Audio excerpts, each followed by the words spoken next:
with chapter 15. Again, recorded lecture for chapter 14, which is not too long, I don't think, which covers some important stuff, which obviously you're responsible for. So make sure that you do watch it.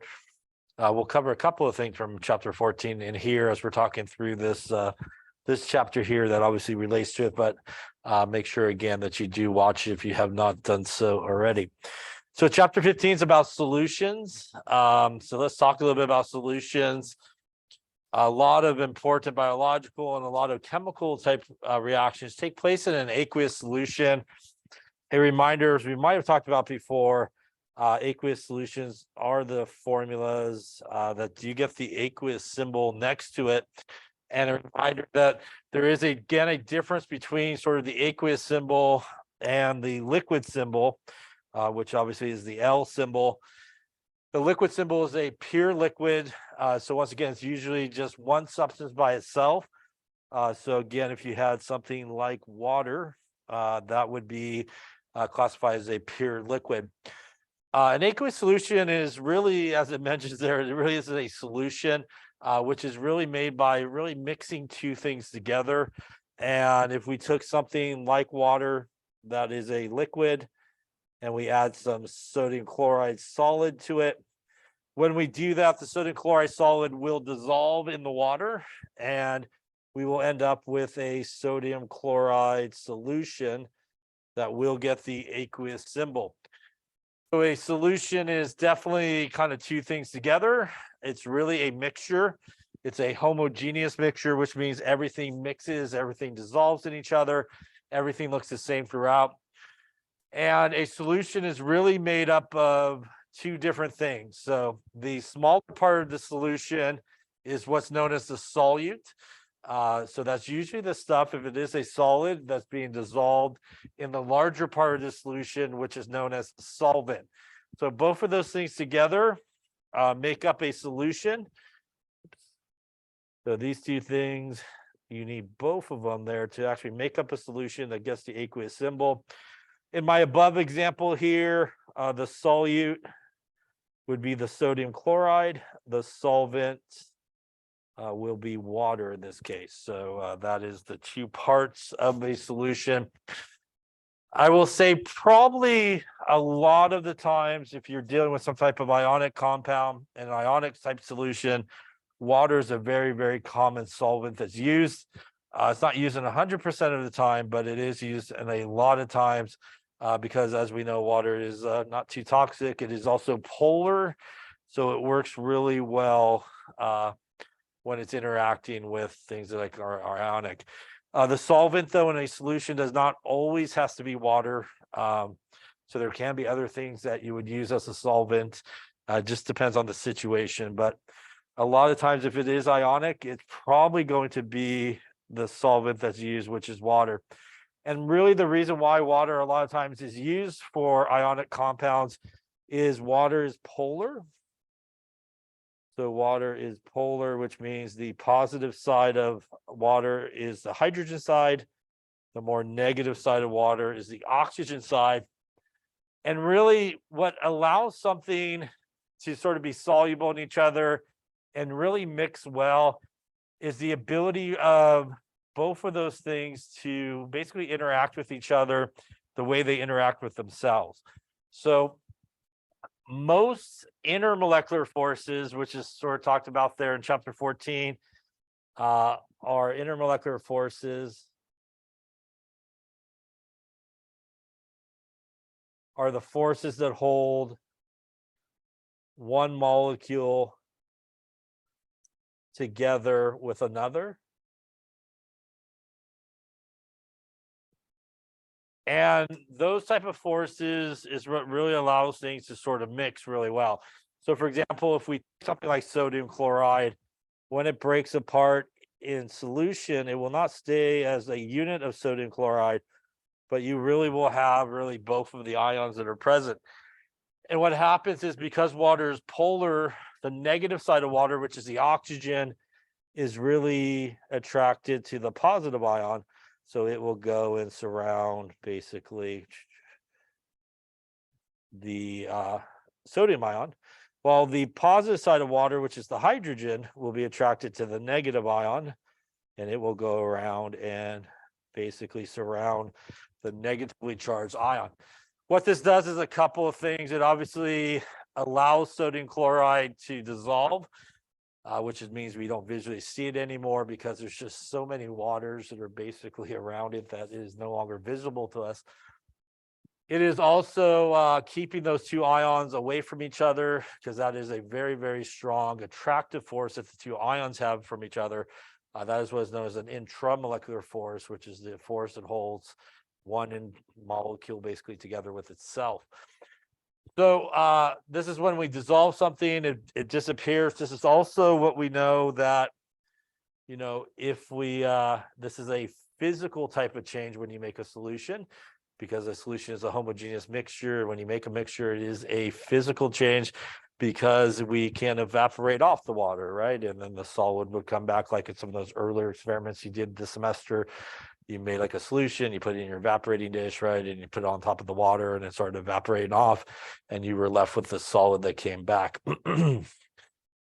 So water is a really effective solvent for ionic compounds because it's able to do that. And really the key here to, as we'll talk about here with solubility, is the idea of intermolecular forces. And all intermolecular forces is a simple attractive force between a positive side of one and a negative side of other. So it's really an electrostatic attraction occurs when we have any type of intermolecular force. And it is a basic positive negative attraction is really how those things are held together. Intermolecular forces, as talked about in 14, and we'll talk a little bit about here, is also responsible for things like boiling points and melting points. So the stronger the intermolecular force, the higher boiling point, melting point you would have, and kind of the weaker the force, the less or lower boiling point and melting point you would have. So here's sort of what we were talking about there. Again, we have our waters that basically come in, and really they come in and just sort of pluck off the ions. And because the ions are together in a very organized solid arrangement, and when you think about it, there is a lot of water molecules, which is why they're able to kind of pry off those ions from each other, even though they're really attracted to each other and very strongly held. In addition, when you go and dissolve something like, say, sodium chloride in water, you oftentimes will stir it, right, which throws a lot more water on the molecules on the solid in more places, also provides some energy, which allows the solid to start the sort of dissolving process. And all those things really do help the dissolving process sort of take place. As I mentioned before, if you did start to heat the solution up, all these water molecules would evaporate off, and that would then allow these two ions to definitely come back together, and you would get your solid compound basically.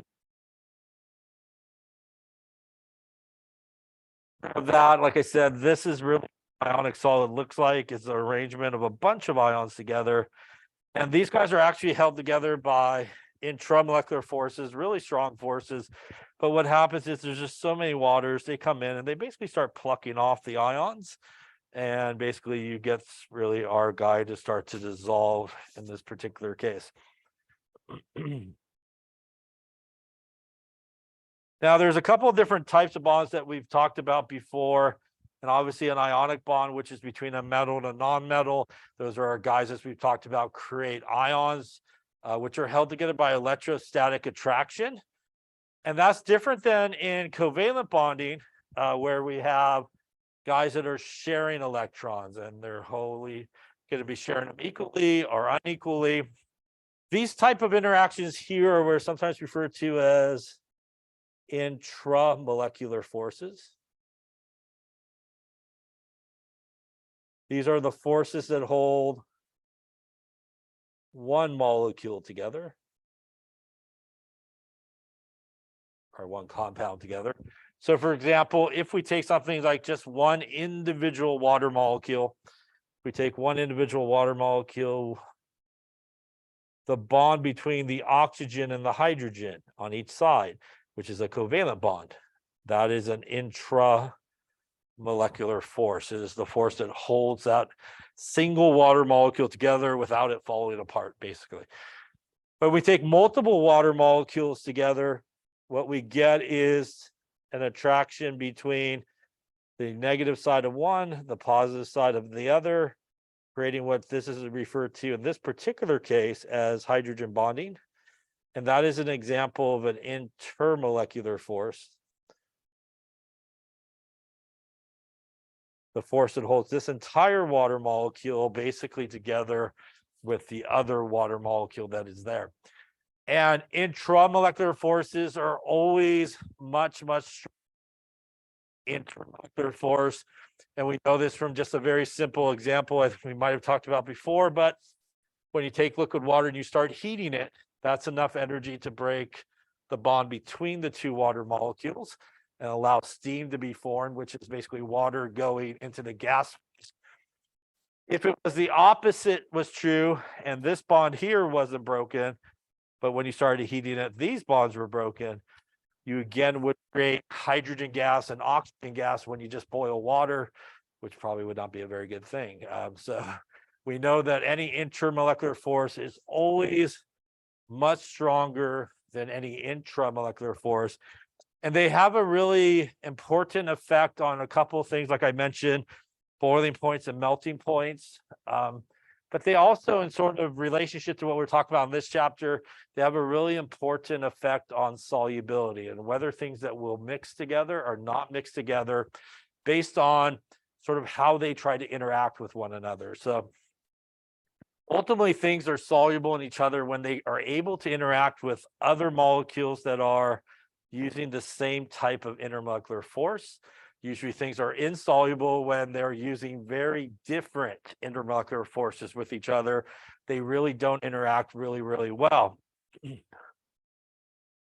So let me just kind of go over those forces really quick here. So, and again, this is really out of chapter 14, but it does relate here. So let's just kind of talk about the three types of intermolecular forces and sort of what they are.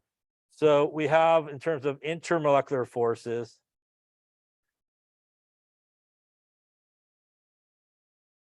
we have what is referred to as hydrogen bonding. And hydrogen bonding is a bond between hydrogen and nitrogen, oxygen, or fluorine. Nitrogen, oxygen, and fluorine are the guys you got up there on the periodic table, upper right of the periodic table. This creates a good separation of charge in that bond and allows it to do the positive negative thing that we see. So these are for polar molecules that can hydrogen bond. And that would be what we see in water. So in water, we have the OH bond there.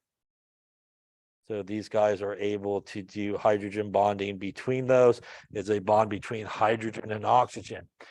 It's really important to note that not everything with a hydrogen can hydrogen bond. So in order for something to really be able to hydrogen bond, it needs to be a polar molecule, and it needs a bond between hydrogen and either nitrogen, oxygen, and fluorine. So that is the importance of those three elements and the ability to hydrogen bond. The next type of sort of intermolecular force is what is referred to as dipole-dipole interaction.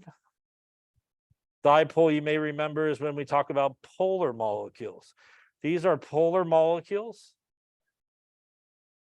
that cannot hydrogen bond. So these are guys that are polar but do not have the ability to hydrogen bond.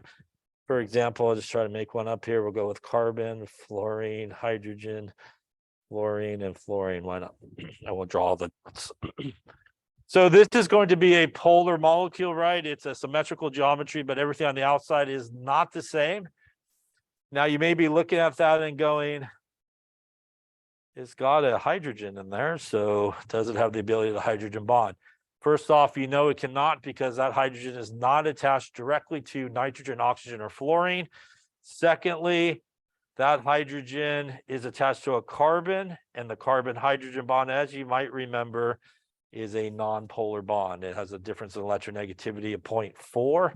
So this guy cannot hydrogen bond, but it is still polar, where the fluorine side would be more negative, the carbon-hydrogen side would be more positive, and it's able to interact through dipole-dipole interaction. which is frankly positive side of one molecule attracted to the negative side of the other, and they're able to interact with each other basically. The last type is what is referred to as dispersion forces. And dispersion forces are really the main type of interaction that nonpolar molecules use. Nonpolar molecules use with themselves or others. And there's a couple ways that dispersion force could kind of occur, but this is one way that it can occur if you have a nonpolar molecule. And it basically has no charge because electrons are being shared equally in that molecule. But what could happen, which is sometimes referred to as polarizability, is the electrons are constantly moving. So at any given point in time, the electrons could all find themselves perhaps like on this side of the molecule. And if that should occur, it is going to create a temporary charge in this nonpolar molecule, where that guy on the right will now be a little bit more negative, guy on the left will be a little bit more positive. And if he happened to be sitting next to another nonpolar molecule, the electrons in here would go, I want to go this way because I see a negative on that side. And this second guy, which normally doesn't have a charge, will now gain a charge. And now you have two things that normally don't have a charge, but temporarily are able to gain a charge because of the way the electrons basically distributed themselves. And now you could have that positive negative interaction that could occur. So something like, say, CH4. Once again, CH4 has a ton of hydrogens, but they're all nonpolar and it cannot hydrogen bond. So this guy would use dispersion forces. Now, in terms of strength, hydrogen bonding is pretty much the strongest you could get. So hydrogen bonding is the strongest of these forces. Dipole is really strong. And the weakest of all the intermolecular forces is really the dispersion forces. And that is because it relies upon temporarily charges to develop. Because what's going to happen on the right-hand side is those electrons will eventually go back, and that bond will now break, and a new bond will form, and then that bond will break, a new one will form, that one will break, that one will form. That's why things that are nonpolar, like a lot of organic compounds, they find themselves in the gas phase very easily. So the earliest or simplest organic molecules you could have, which are basically carbons and hydrogens, methane, butane, propane, again, those are all gases, and that's because they're really held together by these very weak intermolecular forces. Doesn't take a lot for them to basically get away from each other and separate out. So these are the three types of intermolecular forces. And like I said, they basically play a really big part in solubility. And this is the way that these things can interact with themselves, but it's also the way they can interact with other types of molecules. And if they're both using really the same type of interaction, they tend to will be soluble in each other. And if they're using very different interactions, they tend to be insoluble in one another. Any questions on that there? Now, speaking of this, every molecule, either polar or non-polar, could pretty much do a little bit of dispersion forces. So that's why, again, when you mix, say, something like oil and vinegar salad dressing or something like that, you mix it and it will stay mixed for a bit, but eventually it will really separate out from one another. Because over the short period of time, they can interact with each other through, say, dispersion forces, the oil being non-polar, the vinegar being a little bit polar. They're able to interact for a short period of time.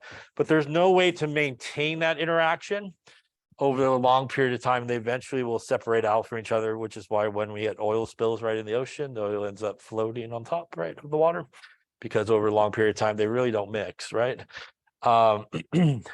With that being said, sometimes people have a confusion about the difference between dispersion forces, say, and dipole, and why, one's weaker than the other.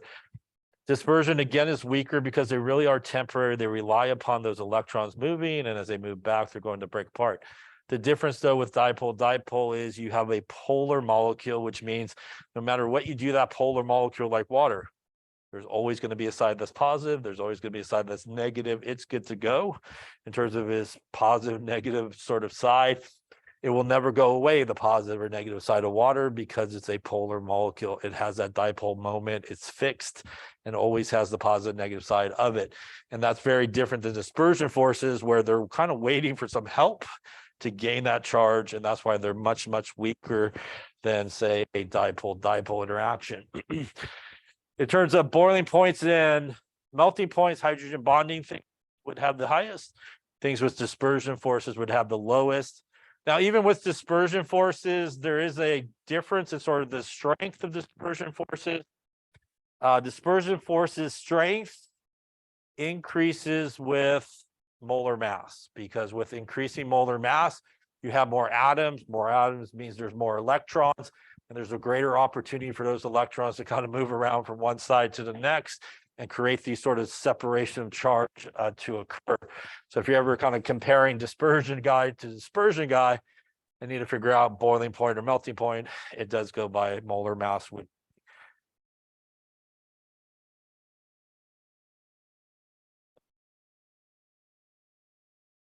So let's talk a little bit about as we talked about a polar covalent bond, we have separation of charge. And speaking of sort of these different ways that they can interact, there are certain molecules, speaking of sort of organic type molecules, which you very commonly come across this. There are molecules, for example, like we'll call ethanol here, which looks something like this.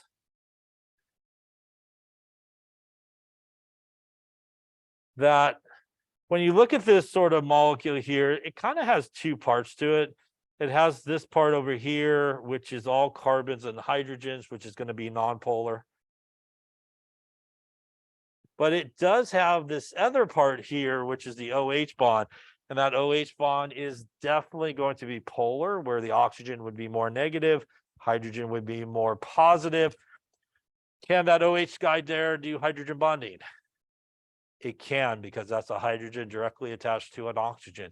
So this guy, although it has a nonpolar part to the molecule, it still has this little part that is polar, that OH group.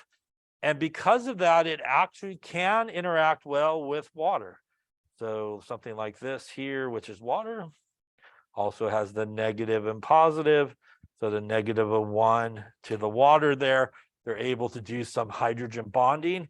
And that's why something like ethanol is actually soluble in water. Or to not ruin the surprise later on, methanol also should be soluble in water in lab when you get there, because it's the exact same thing, one less carbon. So because this happens, they do have this one group that is able to do the same type of intermolecular force that we see water does with itself.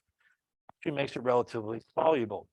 Now, solubility does decrease, for example, in a molecule like this that's organic, if you decided to add a bunch more carbons and hydrogens. So if you like increase the nonpolar part and just added a bunch more carbons and hydrogens, like octanol or heptanol, which is basically 7 carbons with the OH group. What you did now is you still have that little OH group, but you just created this really big part that's nonpolar, and it pretty much gets in the way of the OH group interacting with water, sometimes referred to as steric hindrance. So basically what happens is if you build out a bunch of more carbons coming this way, you got this really big nonpolar part now that the water really struggles to kind of get in there and interact with the OH group.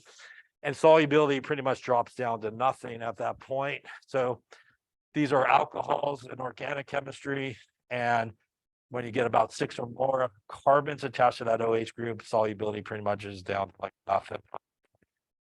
Smaller guys that still can interact with the OH group are very soluble in water. And to interact with water, we basically have to replace the water interactions. So something like ethanol or methanol, which you'll see a little bit later on today, because they're relatively small and they can still hydrogen bond, you know, they fit into like the water matrix really well. They're able to kind of get in there.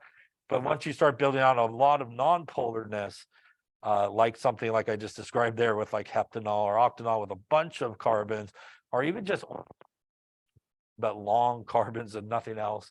It's just way too big, and it has no way to interact well with all the water molecules. So it just doesn't really fit together really well, and they're usually insoluble in each other. So let's talk about some examples of solubility of things in water. Pretty much all ionic compounds will be soluble in water. So something like sodium chloride or ammonium nitrate, they again will do pretty much what we talked about at the beginning there, break apart into the ions. The waters will surround them, and that's again how they sort of come out. But non-ionic compounds, like we just were talking about with ethanol, are sugar. They also are soluble in water. And ethanol, as we saw, has an OH group. Sugar, which we do know is soluble in water. Obviously, if something is soluble, right, everything mixes. If something's insoluble, they don't mix, right? So if you're talking about something being soluble, if it's a solid in a liquid, the solid will dissolve in the liquid. If you're talking about two liquids that are being soluble in each other, that is sometimes referred to as being miscible with each other. They mix, they all look like one liquid. If something's insoluble, the solid will not dissolve in the liquid. And if something's immiscible, the two liquids won't mix, and you'll have layering that will happen between the different liquids. And that's how you know it. But something like sugar, even though it's a little bit bigger of a molecule, it is actually littered with a bunch of OH groups all over it. So everywhere there's an OH group, it's able to interact well with water. And that definitely helps increase the solubility of something like sugar with water.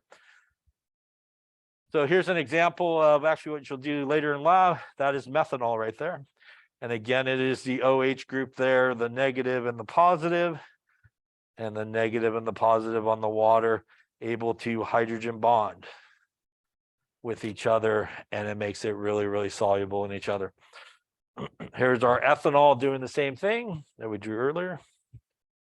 So as I mentioned, oil and water really don't mix, and it's really a case of the oil. Pretty much oil is nothing but just a long chain of carbons, and I won't draw all the hydrogens, but pretty much everywhere there's a carbon, there's hydrogens all attached all the way across. And that's how we get different oil products. They're really long chains of carbons. They do what is sometimes referred to as thermal cracking, which is pretty much what it sounds like. They break it up into smaller units, you know, like octane for your car and all those kind of things. So those are really non-polar, which, as we just talked about earlier, again, that carbon hydrogen bond is non-polar. The entire thing's non-polar. It's going to want to use dispersion forces as pretty much its main route of attraction. And when it gets to water, water's pretty much going to want to use hydrogen bonding. So we get a clash of these are two different ways of interacting with each other, and they really cannot maintain that interaction over the long period as well. And as I mentioned before, in order to get something to be soluble in water, you pretty much have to replace water-water interactions with similar ones. So it's kind of like, you can park your car, into your garage, and it should fit. And, even though it's a smaller car, something like methanol has that OH group, it's a small molecule that fits, but it'd be like trying to take like a semi-truck perhaps and parking it in your garage. It probably won't get in there all that great and won't really fit really well. It just doesn't fit, and it has no way to interact with it. Brings up a really important saying that you often hear about when we talk about solubility of things. And what that essentially means is things that use similar intermolecular forces to how they basically behave with themselves, that will allow them to be soluble with somebody else that uses the same type of intermolecular force. So things that use the same type of intermolecular forces tend to be soluble in each other, and things that use different types of intermolecular forces are not going to be soluble in each other. So in terms of soluble, typically that is your ionic guys and your polar things. Those will be soluble in each other. Your polar and your polar will be soluble in each other. And even your nonpolar and your nonpolar will also be soluble in each other. So sometimes people overlook that one, but nonpolar guys and nonpolar guys are going to be soluble in each other. And that's why water is not always the best solvent in all cases. If you had some type of nonpolar molecule, and you want to use water as a solvent, so say you had like Cl2, water as a solvent, that would be a very bad choice because they will not mix. They will just keep separating out from each other and they really won't mix. You do run into trouble if you do try to cross over and do polar and non-polar. It gives you something that's insoluble.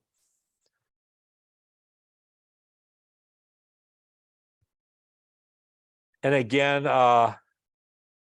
miscible and immiscible. Miscible is sort of the liquid version of soluble, and immiscible is the liquid and liquid version of insoluble. So if somebody says these two liquids are miscible in each other, that basically means they're soluble in each other. They will mix. They will all look like one liquid.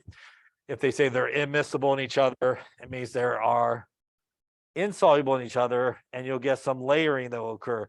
Perhaps you remember an earlier experiment where you did the halogens, and you had like the Cl2 up on top and like the sodium chloride, sodium bromide, something like that on the bottom layer. And you're looking for a color change in the top layer to the bottom layer as it went from one to the next. And in that case, you use something I think like hexane or heptane, which is a non-polar molecule. So on the top was a non-polar molecule. On the bottom was sort of the water layer. And that's why, for example, something like Cl2 was up on top because Cl2 is non-polar when you do chlorine water. So those mix really well. And something like sodium bromide, which is an aqueous solution, a water-based solution, was on the bottom. And that was the experiment where this was yellowish, and then it would come down, this guy would go up, right? And they would change places, and the top layer color would change. Way back when, I don't remember what experiment that was. Neither do you. I can see by the face, nobody has a clue what I'm talking about. It's like experiment 4, I think, maybe, or 5, way back when.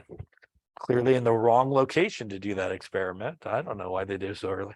All right, I'm gonna continue on with the lost look in the eyes. All right, so this is a picture of sugar up on top, and again, although it is a larger molecule, as you can see, and as I mentioned before, it is pretty much littered with OHs all through that molecule. And pretty much everywhere there's an OH, it allows it to interact with water, which pretty much encompasses the entire molecule. So even though it's a little bit bigger, water is not going to have a problem to find OH groups to basically interact with, and it's going to make it really soluble. Down here is basically oil. And as I mentioned before, that's pretty much what oil looks like, nothing but those non-polar carbons and carbon bonds and carbon and hydrogen bonds, which do not interact well with obviously water. And this is what we typically see. We do see that sort of layering. Again, this guy's going to want to use dispersion forces, and really water is going to want to use hydrogen bonding. Those are two different types of forces, and they're not going to be soluble in each other, and they typically will just sort of separate out as we see there. Any questions on that there? All right, so talking about solubility, when one substance is basically will dissolve in another, again, as I mentioned, it is soluble, so any type of ionic salt will be soluble in water. When they do not dissolve in each other, they will be insoluble in water. There is a limit to solubility of one substance in another, and solubility is oftentimes, especially with solid and liquid, it is based on temperature. So, for example, at room temperature, you can only dissolve so much solid, perhaps in some water. If you increase the temperature, you can maybe get a little bit more of the solid to dissolve. They sometimes tell you that if the thing's not dissolving, just kind of warm it up a little bit. It does two things. It increases the solubility by basically adding a lot more energy. More energy allows the solid to start moving a little bit, right? Water molecules move a little bit more. It's going to allow the dissolving process to sort of take place a little bit better. Part A of the experiment today sort of has that thing in mind. Basically, how you make that solution in part A of the experiment today is you typically take a saturated solution, you heat it up, it allows a lot of solid to dissolve, and you end up with the solution in part A of the experiment today, which is a supersaturated solution. And we'll talk about that in just a second, a little bit more. But as you increase it, the temperature does increase the solubility of a solid in a liquid. Gases are always soluble in one another, and that's because, frankly, they're flying around, which means they are constantly mixing. So they're in the same container, they're flying around, they're constantly mixing, so they're going to be soluble in one another. Some liquids are also mutually soluble, so that's again your polar, your non-polar guys are going to be soluble in one another. Now, how do you determine if something is polar or non-polar? It does go back to what we talked about with bonding, right? And molecular polarity. So that is what we're talking about. I remember there's some of those symmetrical geometries, right? Some unsymmetrical geometries. So if you're unsure as to whether or not something is polar or non-polar, you need to kind of think about it like we talked about when we did bonding and molecular polarity to help you decide, is something going to be polar or non-polar? Clearly, some diatomic things are very easy to quickly see, right? If they're two of the same, they're going to be non-polar, right? Or if they're two different ones, they're probably going to be polar. So there's a lot of things you can kind of quickly make a pretty good guess about. The idea of like dissolves like, the solubility of a solute does depend on temperature. Typically, as I mentioned, the higher the temperature, the larger the solubility of a solid and liquid. Also, the lower the temperature, you have a larger solubility of a gas in a liquid. And that is because when you have a lower temperature, your gas molecule is going to be moving around slower, which means because it's moving around slower, it will stay in the liquid part much longer. And because they stay in the liquid part much longer, it's going to be more soluble in that particular case. As opposed to if you had a really high temperature, that gas molecule would have a lot of speed, right? And it would just jump out of the liquid part really quickly and would not stay mixed. The solubility of gases also depends on pressure. The higher the pressure, the larger the solubility. This is the easy example of a soda can example, right? Before you pop the lid on the soda can, it's under a lot of pressure, right? And your soda is basically water, syrup, and some CO2 to give it bubbles. And under that high pressure, you have a small volume, right, for a gas, which means the gas is in a small volume, most likely in the liquid part of your soda. When you pop the top, right, you just release the pressure. And you also did a second thing, you created an opening, right, for those gas molecules, which are now going to release themselves out of the liquid part of the soda because the pressure is less. And also will find its way out of the hole in your soda can, right? Which is the fizzing you see when you pop it open. It's the CO2 that comes out. What happens when you leave a can of soda open for a while, you come back to it, it is flat, right? Because all your CO2 gas, which is now less soluble in the water because you release the pressure and also has an opening to escape the can, has now been basically blown away and you got no more CO2 in your soda. So you drink it and go, oh, I probably shouldn't have done that. That's been sitting here a while and it's flat basically because of that. That's what's sometimes referred to as Henry's Law, the soda can example. Basically, is Henry's Law is that's the idea of solubility and pressure. So under much higher pressures, you typically will see gases in the liquid part for a much longer period of time, again, because the volume is relatively small. Any questions on that? Let's talk a little bit about ways to classify solutions. So there is a limit to the amount of solute that you can get to dissolve. And like I said before, it is based on temperature. So there is a point where if you keep dumping some solid into, say, water, it will stop dissolving. Like you're waiting for your food at the restaurant, you keep dumping the sugar packets into your water, right? At some point, depending on how much sugar you got on the table, or you just take a Costco size sugar, right, and start dumping it into your glass of water. At some point, you can stir that all day. It will never all dissolve because you've hit way too much to try to dissolve at the particular temperature. But what happens when you do hit that point where pretty much everything that you could get at that temperature dissolves, that is what's referred to as a saturated solution. A saturated solution is a solution where you hit what's sometimes referred to as the saturation point. And that is the point where pretty much you got as much of that solid into like the water.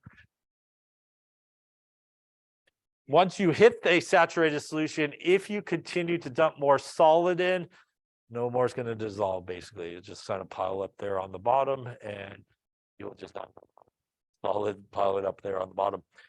Unless you then took it in a little bit. When you would heat it up, increase the temperature, it would increase the solubility. You could get some more solid to dissolve that particular solution.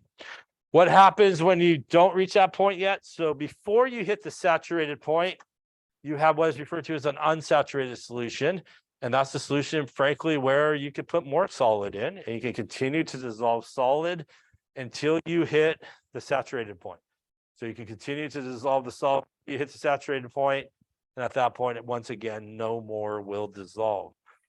So unsaturated, you can still dissolve the solid. You haven't hit that point where it won't dissolve. Saturated, you pretty much have hit the point where it will all dissolve. Any questions on that there? A third type of solution is one like part A of today's experiment, which is a supersaturated solution.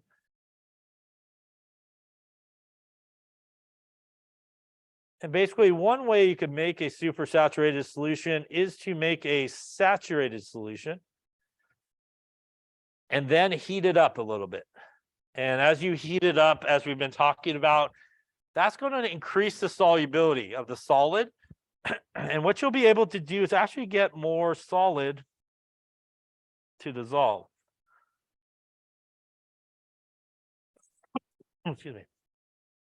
So you heat up this solution, you could actually pile in a lot more solid to get it to dissolve than you would if you tried to do it at room temperature. So if you took the solution solid at room temperature with the water, you only get so much to dissolve. As you're heating it, you actually pile in there a lot more than you could at room temperature.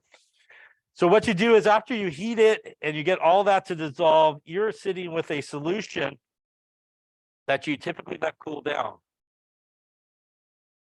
And as this thing starts to cool down, what happens is down as well, right? Because at a low temperature of that solid to dissolve, as you could with the higher temperature when you were heating it. But the problem at this point is we've already dissolved all that solid. So as it starts to cool down, what happens is we are still left with, at this point, if you're careful, a solution that frankly has way too much solid dissolved in it, too much solute dissolved in it. So this is a solution with too much solute dissolved at, say, the lower temperature. What that essentially creates is actually a solution that is frankly super unstable. It is so unstable because it's like, that's like too much solid in there. And I know at this temperature, like I got way too much solid dissolved in me, but it actually is still in the liquid phase at this point. It is so unstable that in some cases, if you just like tap the outside of the flask, which may happen today when he goes to do the demonstration, it will actually cause all the solid to come out of solution because there's way too much dissolved in it. Ideally, what should happen, provided he doesn't knock it too much or move it too much, is you could then take one small speck of whatever was dissolved in there, and you could just drop it in. And as soon as you drop it in, what will happen is the solution will realize I have too much dissolved. But you will actually start to see it will go from liquid to all of the solid will start to basically come out of solution. And it will go from a liquid solution to a rock hard solution at that point. So that is part A demonstration. In about an hour, maybe it should happen. You'll see that occur. So that's a supersaturated solution. Again, it is basically a solution where just way too much solute is dissolved at the given temperature. It really is a very unstable solution. And I've had times when we go do that demonstration, just simply lifting the flask out and putting it down on the bench is enough for it to just start to go and stuff like that. So it's very, very unstable because of that. Today's worked pretty good, so we'll probably be able to get the drop in there, I imagine, or that little crystal. Let's talk about some other ways to describe solutions. We could have a concentrated solution or a dilute solution, and a concentrated solution has a relatively large amount of solute dissolved in it. And a dilute solution has a smaller amount of solute versus solvent. By the way, when we talk about a solution, which is basically made up of the solute and the solvent, and we think about sort of reactions that take place, say with that solution, like you've done before, where you mix a couple of solutions together, or maybe a precipitate forms and stuff like that. What's really reacting is the solute part. It's not the solvent part. So whenever a reaction takes place, it's actually the important part that allows a reaction to sort of take place is actually the solute, the stuff that's dissolved in the solution is really what's reacting when a reaction does take place. So a concentrated solution would have a lot of solute in there, and a dilute solution obviously would have a little bit less. It would have a lot more solvent probably than solid. Go back to the soda example one more time. You get like the big gulp there before class, obviously with your ice, tastes really good, right? You got the syrup and all that. You come back and leave it in your car after school, and then obviously all the ice is melted.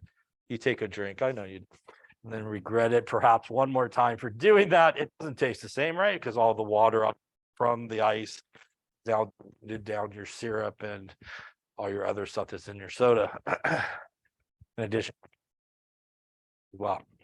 Any questions on any of that there? All right, we're going to talk now about some concentration units for solutions.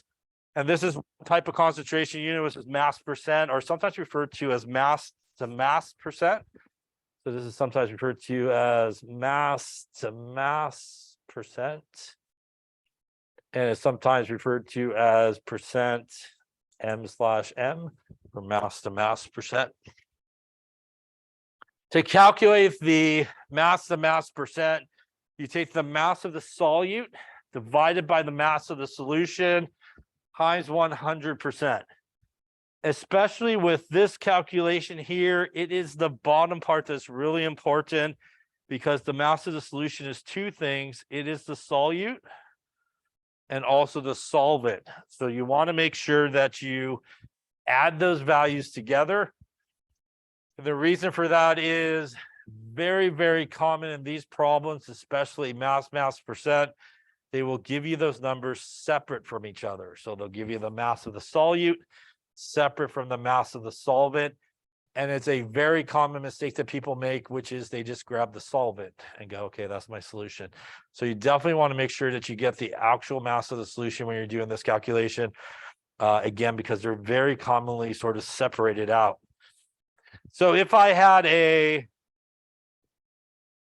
2.5% by mass,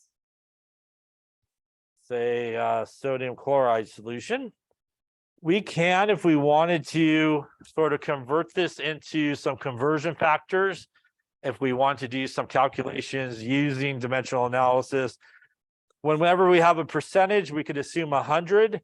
So what this would mean is we have 2.50 grams of sodium chloride in 100 grams of solution, or in 100 grams of solution, there is 2.50 grams of sodium chloride.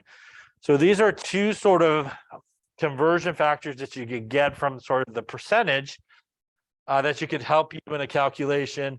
You obviously could plug and chug into the equation there as well, but sometimes you want to do more of a dimensional analysis approach. Sometimes it's easier to see all the units, kind of use them as a conversion factor. Any questions on that there? So let's try a couple other ones that go with it. So we just had our percent mass to mass, which is the mass of the solute over the mass of the solution times 100%. We could also have percent volume to volume, which is the volume of solute over the volume of solution times 100%. Percent volume to volume is like, percent alcohol by volume, they do in those commercials. This is typically, like the first one is typically grams over grams. This one is typically milliliters over milliliters times 100%. And there's also percent mass to volume, which is the mass of the solute over the volume of solution times 100%. I will say that the other two there, the percent volume to volume, the percent mass to volume, usually you don't have to worry about the volume of the solution, because usually in problems they just give you the volume of the solution. Again, just the top one there that you typically have to sort of worry about. This is sort of grams over grams.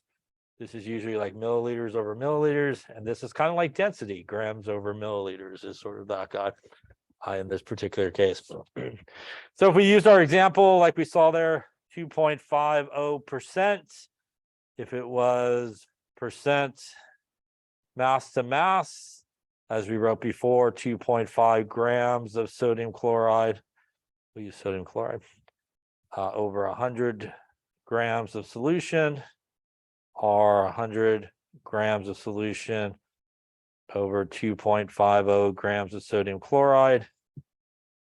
If it was percent volume to volume, it would mean 2.50 milliliters of sodium chloride in 100 milliliters of solution, or 100 milliliters of solution in 2.50 milliliters of sodium chloride. And lastly, if we had percent mass to volume, 2.50 grams of sodium chloride in 100 milliliters of solution, or in 100 milliliters of solution, 2.50 grams of sodium chloride. So these are all examples where if you happen to be given the percentage concentration of a solution, and you want to kind of do, again, a more kind of a conversion dimensional analysis approach, you could convert that into a usable conversion factor. Like normal conversion factors, obviously you wouldn't use them all, just whichever one would work in your situation. Again, in all cases, you could just plug and chug into the actual formulas up on top, and it all comes out the same. It is the same math. Any questions on any of that there? Okay. So let's try one here that I clearly wrote all over. So let me erase that there. All right, let's try this one here. A solution is prepared by mixing 2.5 grams of calcium chloride with 50 grams of water. We're looking for the mass to mass percent here. So let's see what you come up with. All right, let's take a look. So we're looking for the percent mass to mass. And that is the mass of the solute over the mass of the solution times 100%.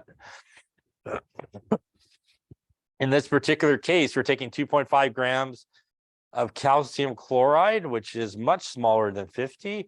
So that is our solute. The water here is our solvent in this case. I remember solute being the smaller part, the solvent being the larger part. Again, they are separated here, which is very typical in these type of problems. So we do want to get the mass of the solution here from that. And that would be our 2.5 grams plus our 50 grams. Going to give us 52.5 grams for our solution, which would be the bottom part. The mass of the solute obviously is our 2.5. So we are good to go. We could calculate the percent mass to mass. Going to be 2.5 grams divided by our 52.5 grams. Again, you don't want just the 50, otherwise you have just the solvent in this case.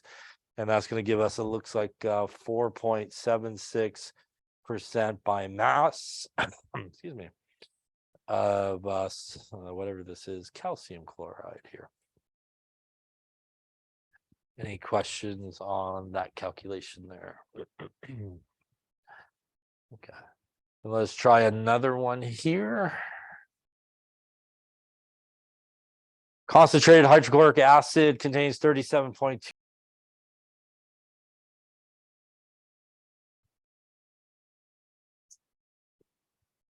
Okay, let's take a look. So we're looking for, we are given the percent mass to mass here of 37.2%. We're looking for the grams of HCl, and we do have the mass of the solution. That is 35.5 grams. Now, you may be wondering why I know that 35.5 grams is the solution, even if I didn't write that there. It's because the name of any solution is always the solute. So if you have a sodium chloride solution, the solute is sodium chloride. If you have a calcium chloride solution, the calcium chloride is the solute. If I have a hydrochloric acid solution or HCl solution, HCl would be the solute. So that's how I know I'm really looking for the solute, because that's essentially what it's asking, right? Is how many grams of the HCl there are. So because I'm looking for the grams of HCl, I know that that is the solute that I'm actually looking for, which means that this number here would have to be the solution that it's talking about. So that's the one way that you can figure that out. Now you can solve this two ways. You could use obviously the formula and plug and chug into there. You also could use sort of the conversion factor approach. So I'll show you that, which means the 37.2% means there are 37.2 grams of HCl and 100 grams of solution. Or again, if you want to flip it around, 100 grams of solution, there would be 37.2 grams of HCl. So starting with my grams of solution, which was 35.5 grams of solution, I could use the conversion factor up here. That will work nicely. 37.2 grams of HCl over 100 grams of solution. Grams of solution will cancel, going to leave us 13.2 grams of HCl would be put into here. First off, any question on that calculation? It is the same calculation, and if you took your formula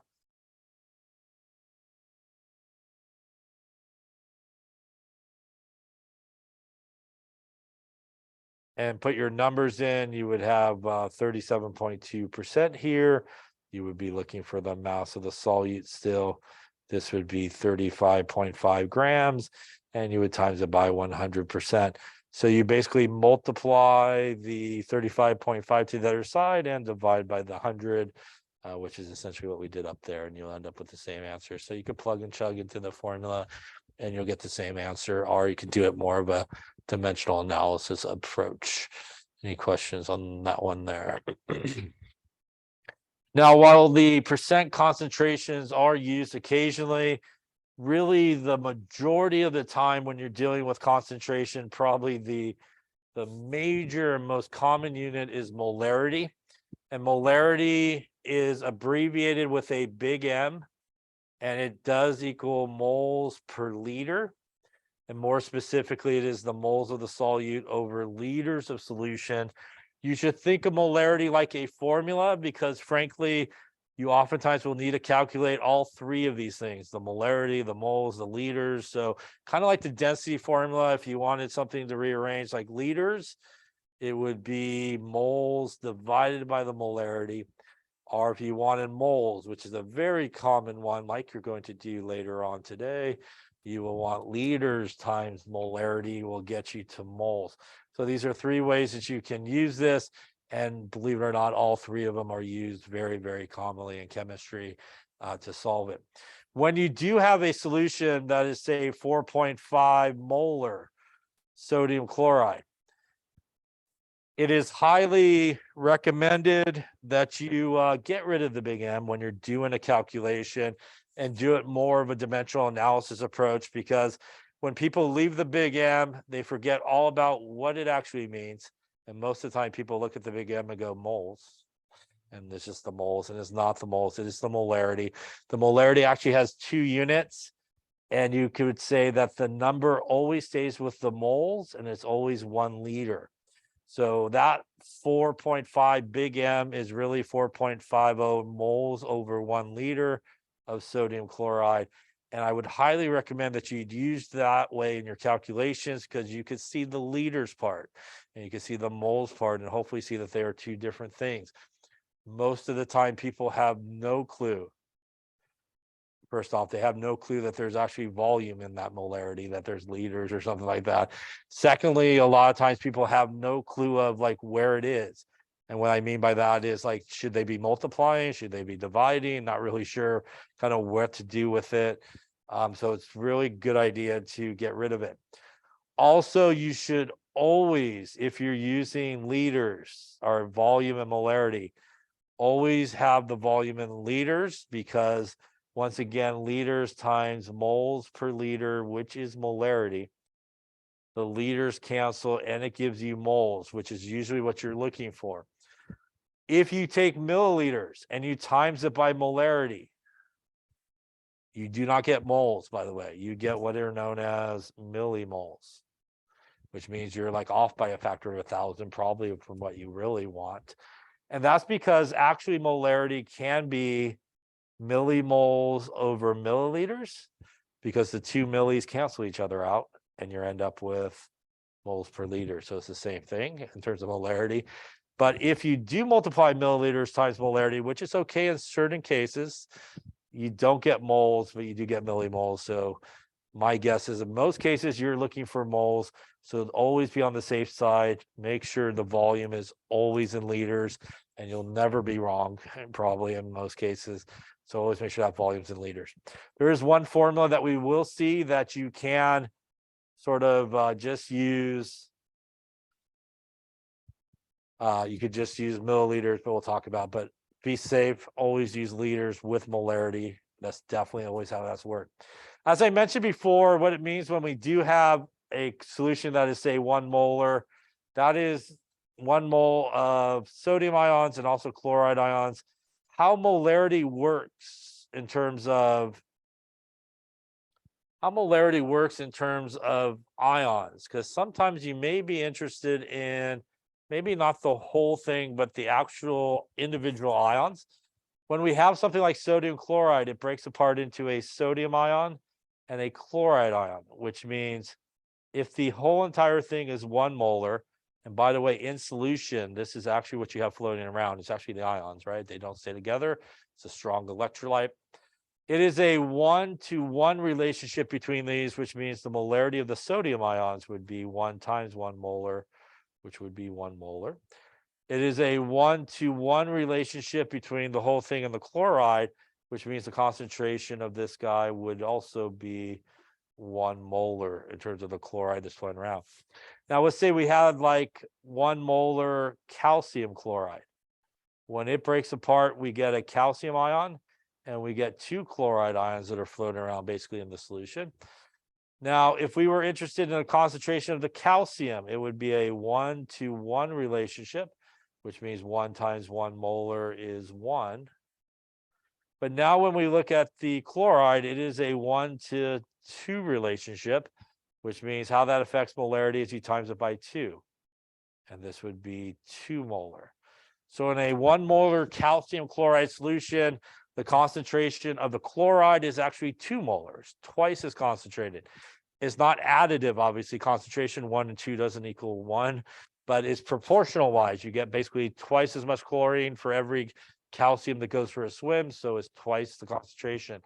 That is the quick way to figure out concentration of ions. You basically do it like stoichiometry. Breaks apart into a 1-to-3, you multiply it by 3, and so forth. Just to show you the long calculation of this is you would start with 1 mole per liter of the entire thing. That is what the big M stands for. You would do a mole to mole relationship from the equation. 1 mole of calcium chloride gives me 1 mole of calcium ions. The whole thing cancel gives me 1 mole per liter of calcium ions, which is the same as what we have here. If you did the same thing for the other guy, it is 1 mole of calcium chloride gives me 2 moles of chloride. The moles cancel. 2 times that is 2 moles per liter of chloride. So that is what the quick part of the calculation is. When you multiply by 1, you're doing the stoichiometry. When you multiply by 2, you're doing the stoichiometry without having to do the whole sort of calculation of it. Any questions on that there? So sometimes, like I said, you're just interested in the individual ions rather than the whole thing. And it's good to know how to relate concentration from the whole thing to each of the ions in an ionic compound, because a lot of times floating around in the solution is really just So let's take a look at one and final example here of calculating the molarity. And since we're getting to the end, we'll do it together. So in this case, we're going to want to calculate the molarity, which is our moles per liter of a solution prepared by dissolving 15.6 grams of potassium bromide. So potassium from the periodic table, 3910, bromine, 7990. So if we think about molarity, which is moles per liter, we want to make a 1.25 liter solution. So frankly, we already have the liters part. So what we're missing to figure out the molarity is actually the moles part, but we do have the grams of our solute in this case, which would be the potassium bromide. So what we would want to do is figure out the molar mass of KBr, which is just adding those together. That would be $1.19, I think, when you add that together. So converting our grams of our solute into moles by using the molar mass from the periodic table. That gives us 15.6 divided by 119, 0.131 moles of KBr. That is the top part of what we need to calculate the molarity. So basically all that's left to do is molarity is our moles divided by our liters. And we will get